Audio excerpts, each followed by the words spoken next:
What? What the heck is this? What is the Weege show doing here? This is Michelin Raceway Road Atlanta.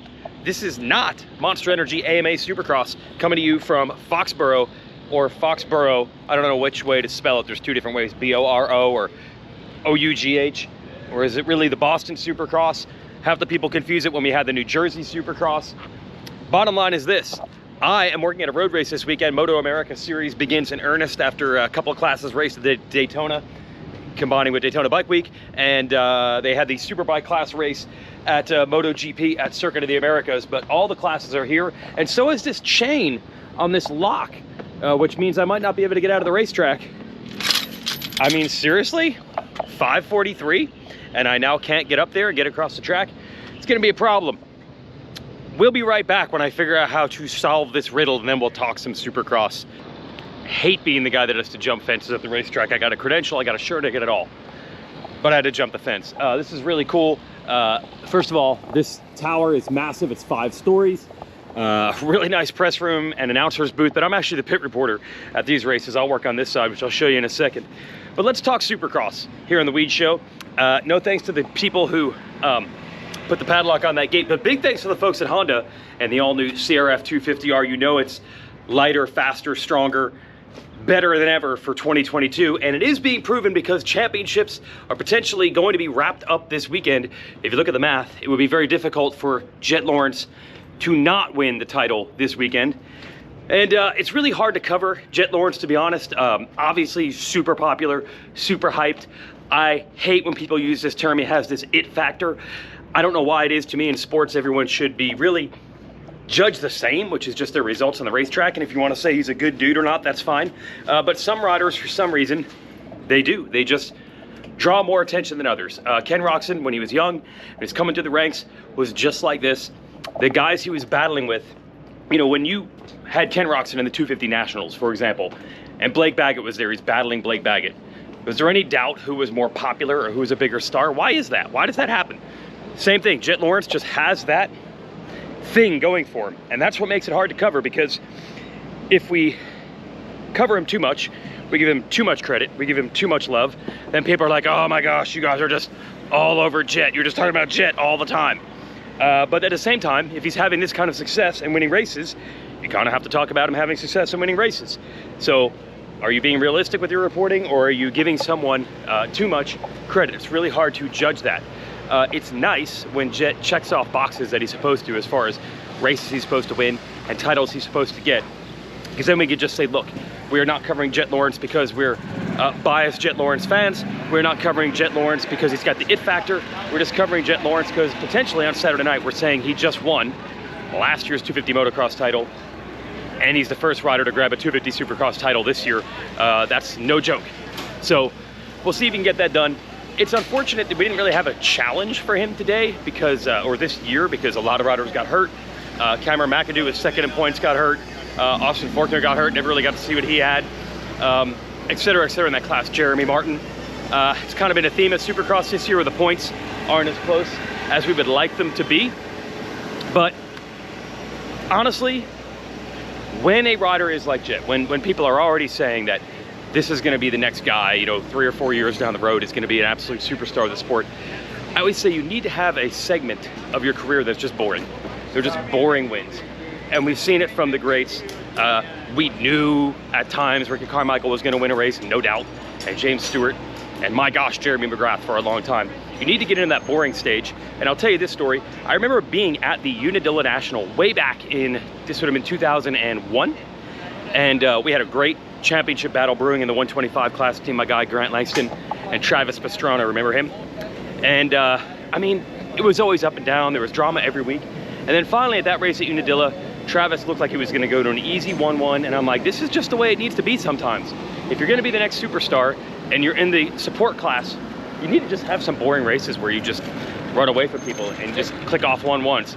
What's up? Looking good today. So I'm like, well, Travis is finally doing it. He's finally making it boring. He's finally just gonna get some 1-1s, and then he crashed on the last lap at Unadilla and was never really the same again, as a matter of fact. So sometimes you got to take those boring steps, and yes, we could have had more competition for the title with Jett this year, But it ended up being Jett's series mostly because of other riders got hurt, and I think Jett would have probably won on his own merits, but he didn't even need to, I don't think, uncork everything that he had. There are many more steps to go. Motocross is coming up, but it just worked out from this year, and that's kind of the way these series have gone. Although it is an interesting situation, because in the 450 class, Eli Tomac is in the same exact situation where he's going to wrap this title up early. Now, he could wrap it up this weekend. He's basically just got to go even on points with Jason Anderson, and the title is his with 2 races to go. So the theme of the 450s this year just keeps being like, oh man, one of those years where everybody got hurt.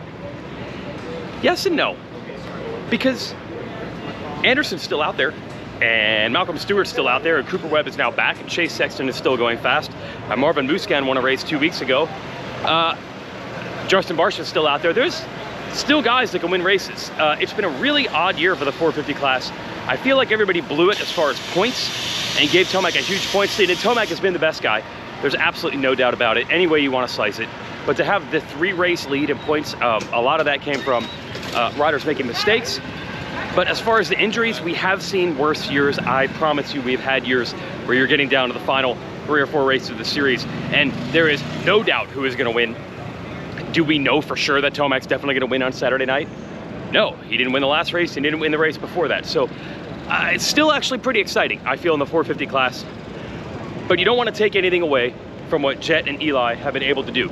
And maybe it's this. Yes, their points leads were larger than they could have been because other riders made mistakes. But A, that's the first name of the game. You have to avoid those mistakes. I mean, seriously, Tomac crashed. He ran into the back of his teammate Dylan Ferrandis back in Minneapolis. What other crashes has Tomac had in a main event? I can't even think of one. That's unbelievable. Jett had a couple of close calls. That terrible situation with Fortner, he threw away Triple Crown a few weeks ago in the whoops. But he's been tamer than the rest of the class. Really, that's just part of it, right? Avoiding those things. I don't want to take anything away from them. They've been the best guys. But the points leads were gifted to them by the mistakes of others. But sometimes it's just the way it needs to be. We will always remember, if Tomac holds on, as the year that Tomac bounced back and dominated and looked better than ever, or at least as good as ever. And that's what 2022 is going to be remembered by. But I don't want to remember it as the year where everybody got hurt, because it takes away from A, the accomplishment of Tomac, and B, you still have Anderson and Musquin and Barcia and Sexton and all these guys that could still win races right down to the end. And it's more exciting than other years. We've seen worse. Keep in mind, these are day races. We had a day race in Atlanta. We're gonna have a day race tomorrow. I think it's 3 Eastern again when they start. And it's gonna be a day race even earlier as mountain time goes next time out in Denver. So just keep an eye on the day races, and I'll be doing a day race of my own here with MotoAmerica. And if you want to bench race about that a little bit, a nice little brewing battle here, because former MotoGP race winner, Danilo Petrucci, right? So he's out of MotoGP at the end of the year last year, signs a deal to come race MotoAmerica, which is a big, big boost for this series that has been trying to get traction and trying to get it back on the radar. Big boost for Ducati to put together a real big factory effort for a MotoGP level guy in the United States. That's big. But in between, Petrucci decided, I'm just gonna race the Dakar Rally. This is a road racer. I don't even know how much experience he would have. A, dirt bikes, and B, navigation, which even the great Andrew Short said that's the whole game of rally racing. Well, somehow he figured it out and he went very fast, and then he got back on a road race bike and he won the opener of this series a few weeks ago at Circuit of the Americas. Now that's a, hi, that is a, oh, you want to get in on this? Oh, I always want to get in on that. What's up? Oh, yeah, there we go.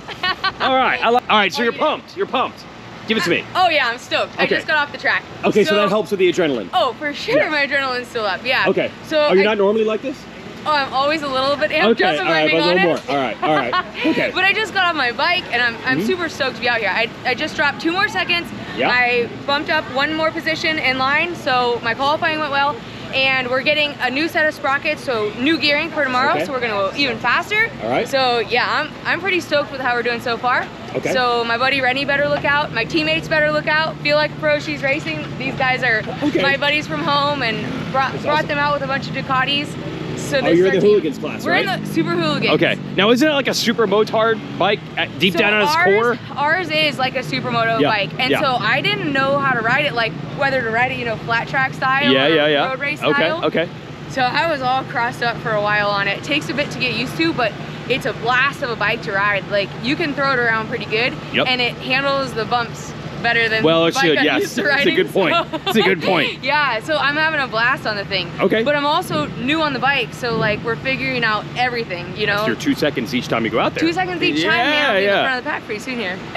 What's your name? Shalina Moreta. Okay, Number Shalina Moreta. 93, so now you have to watch for me, Okay, we'll watch Super Hooligans, the Roland Super Sands Hooligans, class. Yes. All right, there it is.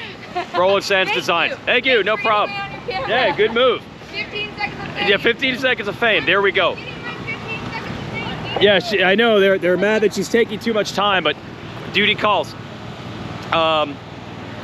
So the big battle in that, where was I? The big battle in that class, even my camera cut off at one point, but I wanted to make sure she got her promotions in. Last year's champion, dominant on the attack performance, Yamaha's Jake Gagne. Gagne almost poetically had bike problems at both of the early races at Circuit of the Americas, so he and Petrucci have not faced off. Plus, that's the one track that Petrucci has raced before because he was a MotoGP rider, so everyone's looking forward to Gagne being back with the bike dialed in on a track he knows better than Petrucci in a real shootout. And then a lot of other riders in the division, like Matthew Skoltz and Cam Peterson, who hurt his hand, but apparently he's okay, battling it out as well. If you want to follow road racing, there you go. That's the MotoAmerica story for the weekend. Or enjoy the racing up there in the greater Boston area. And titles wrapped up early, but that doesn't mean that we do know who's going to win the 450 race. So keep on watching Monster Energy AMA Supercross, and thanks to Honda, a lot more reliable for me than whoever decided to lock that chain fence before.